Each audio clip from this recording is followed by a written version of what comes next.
আসসালামু আলাইকুম গাইস, দেখতে পাচ্ছেন যে ইতিমধ্যে এই যে আমাদের মামুন ভাই আমাদের জন্য কত সুন্দর সুন্দর পিঠা এনেছে, শীতের পিঠাও। আরেক ভাই তো খেয়ে শেষ। এই যে যেমন এই যে রাতুলে খেয়েছে, এই যে আমাদের বস বস পিঠাগুলো কিরকম? পানি দিয়ে গিলতেছে মানে আমি পানি দিয়ে গিলতেছি না। আই হাই রে, বস পানি দিয়ে। এই যে মামুন ভাই কি অবস্থা? আই হাই রে, মামুন ভাই দুইটা, মামুন ভাই আনছে দিকে হে দুইটাই খাইলো।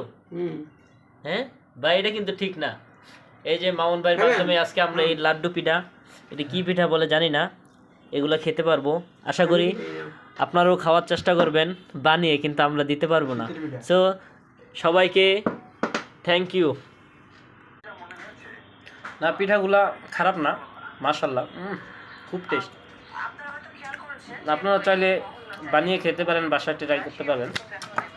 বাট এগুলা কি জানেন, আটা আছে না, ওগুলি বেশি ভালো হয় এগুলো মোটামুটি ভালো হয়েছে।